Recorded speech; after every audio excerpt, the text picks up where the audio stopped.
тогтнолын ордон гэж одоо 10 хэдэн давхар байшин өнөөдөр монголчууд төрх имлэгээ барьж чадахгүй хүүхдийн имлэг байхгүй хахад тэр 10 хэдэн давхар ордон одоо яаж босгосон бэ гэдэг асуудал. Тэгэхээр өнгөрсөн 7 хоногтоос хамаг Монгол хөдөлмөрийн намын дарга улсын хурлын гишүүн шинэ баяр бас энэ намуудын хандивыг одоо ил тод болгож за тэгээд энэ хууль зөрчиж энэ хандив авсан намууд одоо хууль бусаар олсон мөнгө төсөвт шилжүүлэх уриалгыг гаргалаа. За яагаад одоо энэ намуудын хандивыг хууль бус гэж үзэж байгаа юм бэ гэвэл Монголын улс төрийн намын тухай хуулийн 18 дугаар зүйлийн 3-ын 4 дахь заалтанд намд зориулж нэг удаа хандивын хэмжээг одоо компаниудаас 10 сая төгрөгийн дотор за хувь хүнээс 1 сая төгрөгнөөс одоо хэтрэхгүй байгаар зааж өгсөн юм байна. За гэтэл өнөөдөр ардчилсан нам гэхэд одоо улсын хурлд нэр дэвшгийг горилогчдоос 50 сая төгрөгийн хандивыг одоо хурааж эхэлсэн. За орон нутгийн сонгуульд нэр дэвшигчдээс 20 сая төгрөгийн хандив авах тухайч яригдж байгаа. За Монгол Ардын нам бол үүнээс ч илүү өөрөөр хэлбэл намууд одоо дээд талын компаниас 10 сая төгрөгнөөс дээш хандив авахгүй гэд хуулиндаа заашчихсан мөртлөө за энэ одоо заалтаа зөрчөөд өнөөдөр энэ хандивыг гаргасаар байна. Тэгэхээр Монгол Ардын нам бол бүр хандивыг саяар биш хэдэн тэрбумаар ярьдаг болсон байна. Ингээд их хурлын гишүүн шинэ баярын одоо Монгол Ардын нам гэхэд ямар хандивлагч хинээс хэдэн төгрөг авсныг одоо хүргэе. Монгол Ардын хувьд намын 24 дугаар их хурлыг хуралдаж явах үед одоогийн Монгол Ардын намын ерөнхий нарийн бичгийн дараа хөрсөх дараа намдаа одоо хандив өргөсөн гишүүдийн талаар мэдээллийг одоо товч мэдээлэл хийсэн. Тухайлбал нэг хотел компани 1 тэрбум төгрөг, мах компани 1 тэрбум төгрөг, улсын хурлын гишүүн сайхан самбуу жижигсэн тосвор 1 тэрбум төгрөг. За сот үйлэг 1 тэрбум төгрөг. За улсын хурлын гишүүн дан бочир 500 сая төгрөг хандивсан гэж мэдээлэл хийсэн байгаа.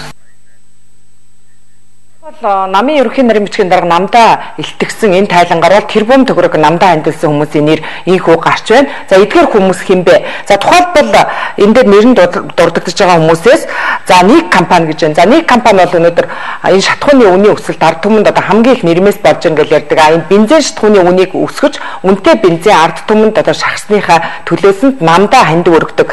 Ийм нэг компани одоо намдаа хандив өргөдөг юм байна. За мак компани гэж байна. За энэ бол Монголын ард түмний өмч байх хэвээр 5 толгойн бүлэг орд газрын нэг орд газарт нь эзэн суугаад ард түмний нийтээр эзэмших ёстой тэр нүүрсийг одоо ганцаараа эзэмшиж хятадуудаа нийлж эзэмшээд хятад руу нүүрс зөөж байгаа. Энэ компани захирал өнөөдөр намдаа тэрбум төгрөг хандивлдаг юм байна. За улсын хурлын гишүүн Чойжил Сүрэн гэж байна. За энэ хүн бол одоо цэнгэлдэх төв цэнгэлдэхийн хажууд монголчуудын наадам найр наадмаа хийдэг байсан. Тэр талбайг өнөөдөр бүхэл бүтэн орон сууцны хороол болгож аваад за түүнээс гадна одоо 5 толгойд нүүрс тээвэрлэгч хамгийн том эрхийг бас энэ хүн авсан 5 толгоогоос одоо нүүрс зөөж байгаа компани эзэмшдэг. За энэ хүн намдаа одоо тэрбум төгрөг хандивлдаг юм байна. За тэгээд дан бочир гэж байна. За энэ бол нөгөө лүнгийн замыг жинхэнэ там болгож одоо маш их байгаль экологийн сүрлийг бий болгож одоо нөгөө намынхаа тендерт авсан мөнгнөөс л одоо намдаа хандив өргөсөн. За Содбаатар гэж байна. За энэ залуу чухам ямар бизнес эрхэлдэг вэ? Энэ мэрэгжлийн хяналтын газрын даргаар хамгийн сүүлд ажиллаж байсан. Мэрэгжлийн хяналтын газрын даргаарууд ажиллаж байхдаа олсон мөнгөө ямар одоо мөнгөөр энэ хүн тэрбум төгрөг намдаа хандивлдаг юм ээ гэдгээ бас олон нийтэд зарлах хэрэгтэй гэж бас шинэ баяр гишүүний хувьд уриалж байгаа. Тэгээд ер нь энэ хууль зөрчиж олсон мөнгөө одоо тэр үлдсэнийг нь улсын төсөвт одоо хүргээ гэдгээ бас 2 намын даргад хүргэсэн байгаа. За ер нь энэ намуудын сонгуульд өгч байгаатай холбоотой за өнөөдөр ингэж хууль зөрчиж өөрсдөө хуулиа зөрчиж ингэж авилгал авч байгаа намууд өнөөдөр төрийн эрхэнд гарч Монголын төрийг жолоодсноор Монголд энэ хууль яс шудраг яс эрхтгч амьдрал гэдэг энэ зүйлүүд үнэхээр байх үгүй юу гэдгээр бас туйлын эргэлзээтэй. За өнөөдөр 7 сарын 1-нд ч гэсэн ийм хэргийг шийдэж чадахгүй байгаа нь шүүх засаглал цагдаа төрийн эрх баригчид гэдэг энэ болгон одоо бие биентэйгээ ийм барьцалдсан мөнгө төгрөгийн ийм өгөөтэй аваатаа ийм зүйлээсээ болж өнөөдөр шүүх засаглалын хүртэл өнөөдөр хараат байдлаа алдагдсныг энэ 7 сарын 1-ний хэрэг явдал харууллаа. За анализ томтлбарын дараагийн мэдээлэл бол за засгийн газрын одоо хамгийн ихээр зарлаж хийж сурталчилж байгаа нэг ажил бол иргэдтэй одоо 6% хүүтэйгээр хямдхан орон сууцнд оруулах хөтөлбөрийг баталснаа одоо өдөр шөнөгөө тайлбарлаж хэвлэл мэдээллийн хэрэгслээр сурталчилж байгаа. Харин энэ 6% хүүтэй орон сууцны сургаар барилгын компаниуд орон сууцны үнэ нэмж за жирийн эгэл жирийн одоо өөрсдийнхөө хөдөлмөрөөр баар худалдаж авах гэсэн хүмүүст ч гэсэн нэрмээс болж байгаа. За энэ мэдээллийг өнгөрсөн 7 хоногт манай сэтгүүлч бүжил хамрагсан байгаа. За ялла. Тэгэхээр Монгол Эдийн засгийн газраас жилийн 6% хүүтэй орон сууцыг баг дунд орлоготой иргэдтэй өгөх боллоо гэсэн энэ шийдвэрийг гаргаж эхэлсэн. Тэр цагаас хойш л нөгөө нэг одоо өрөөний халаасны өрөөнд амьдардаг хадмынхаа гэрт амьдралаа авч үргэлжлүүлдэг гэр оролт нүүрс түлж амьдардаг тэдгээр иргэдэд бол үнэхээр таатай мэдээсэн. Гэтэл харамсалтай нь өнгөрсөн 7 хоногийн хугацаанд орон сууц санхүүжилтийн корпорацид за энэ иргэдээс одоо мэдээллүүдийг буюу тэдний хүсэлтийг авч эхэлсэн өнгөрсөн 7 хоногийн хугацаанд яг энэ журамд нийцэх иргэд тун ховор гэдэг нь одоо харагдаж байна л да. 3 жишээ дурдж болно. Хамгийн ихний жишээ бол энэ хөтөлбөрт хамрагдахын тулд иргэд анх одоо орон сууц авах гэж байна гэсэн ийм лавлгааг улсын бүртгэлийн ерөнхий газраас авах хэрэгтэй. За нөгөө талаар бол тухайн оргон сарда өрхийн орлогонд 700-аас 800 мянган төгрөгийн орлоготой байх ёстой гэсэн ийм шаардлагыг л одоо ОСК орон сууц санхүүжилтийн корпорацид авчрах ёстой гэсэн ийм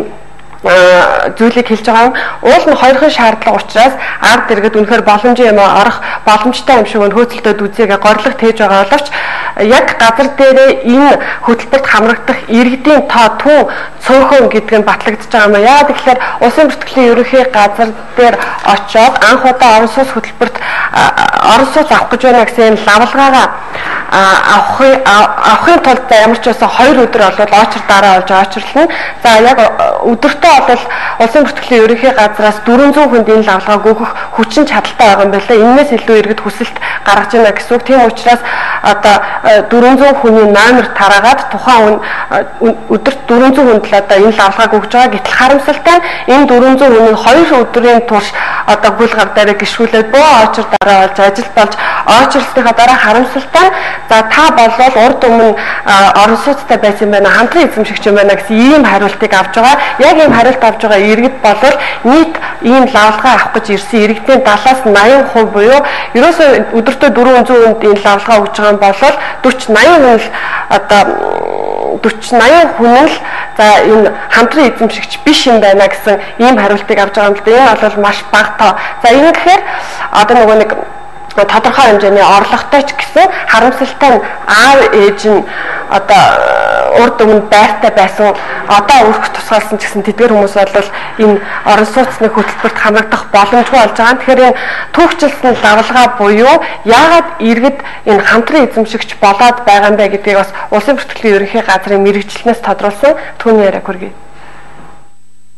1997 оноос хойш ямар нэгэн байдлаар одоо эд хөрөнгө өмчилж исэн байна уу, эзэмшиж исэн байна уу, эсвэл бол ямар нэгэн байдлаар бэлтгэлийн гэрээр ч юм уу шилжүүлсэн ийм тохиолдлууд байна уу гэдгийг одоо түүхчилсэн лавлгаа гэж хэлээд тухайн хүүхдээ өнөөдөр яг өнөөдрийн байдлаар ямар нэгэн байдлаар орон сууцгүй байлаач гэсэн эцэгийнх нь өмнө хамтран өмчлөгчөөр бүртгүүлжсэн мэдээлэл нь гарч ирж байгаа. Тэгэхээр энэ дээр бол ямар зохицуултыг хийх мэдэхгүй.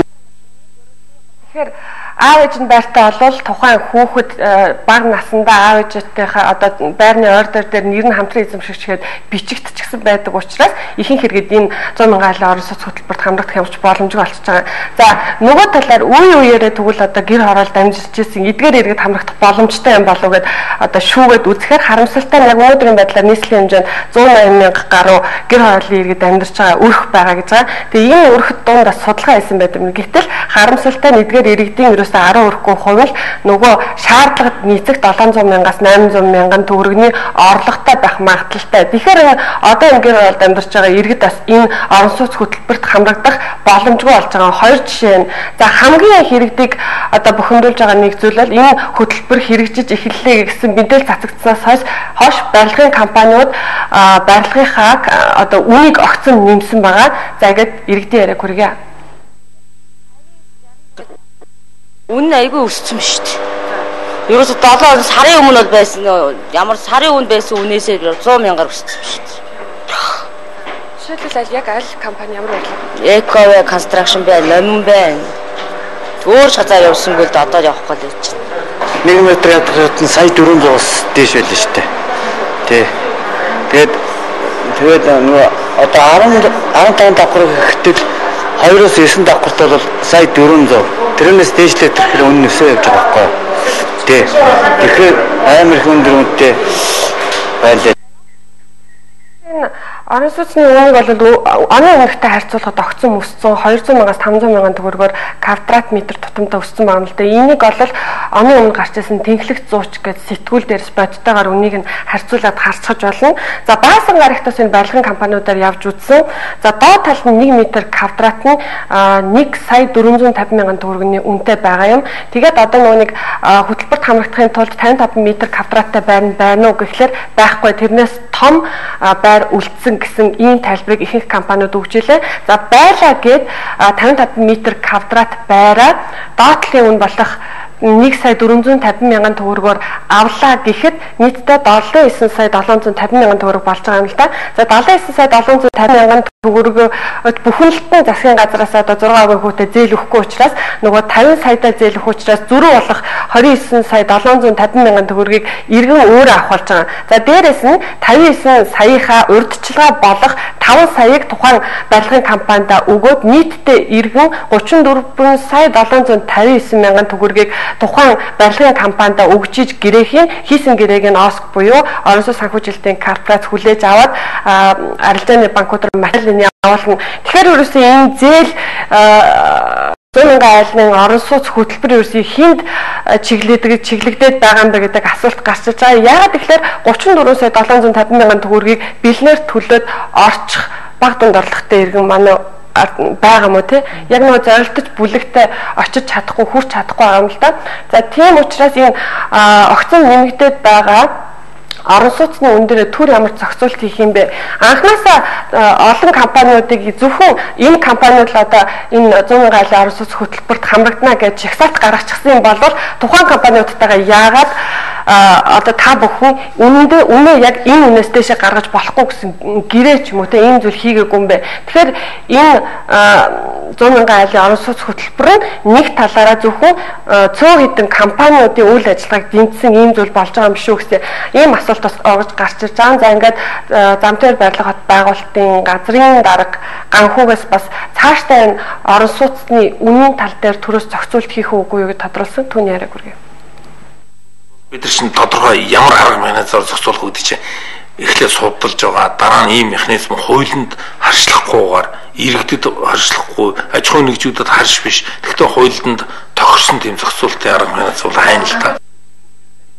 За тэгэхээр эцэст нь яг одоо яг зорилтод бүлэг болох баг дунд орлоготой иргэд ямар ч байсан 34,750,000 төгрөгийг урьдчил төлөөд байр авах боломжгүй болчихж байгаа юм. За нөгөө талаар тодорхой хэмжээний одоо 700,000-аас 800,000 төгрөгийн өрхөө орлоготой байлаа гэхэд тухайн иргэд аав ээжийнхаа байран дээр хамтран эзэмшигч хэлбэрээр бичигдсэн учраас тэд бас одоо энэ орон сууц хөтөлбөрт хамрагдах ямар ч боломжгүй болж байна. Тэгэхээр ерөөсөө энэ 100,000 айлын орон сууц хөтөлбөр хүнд чиглэгдсэн бэ гэхээр яг энэ замтэр барилга хот байгуулалтын хэлтсийн дарга ганхуугийн хэлснээр л яг одоогийн байдлаар бараг 50 орон сууцтай түүнийгээ хөсдүүлээд амьдардаг ийм иргэдч байдаг гин. Тэгэхээр эдгээр иргэд дахиад энэ нэгэнт одоо яг зорилтод бүлэгтээ хүрч чадахгүй юм чинь эдгээр одоо 50 орон сууцтай иргэн дахиад орон сууц аваад дамлаад хөсдүүлээд амьдрахгүй өгөх юм боломж одоо баталгааг хэн гаргаж өгөх юм бэ гэдэг ийм асуулт гарч ирж байгаа юм.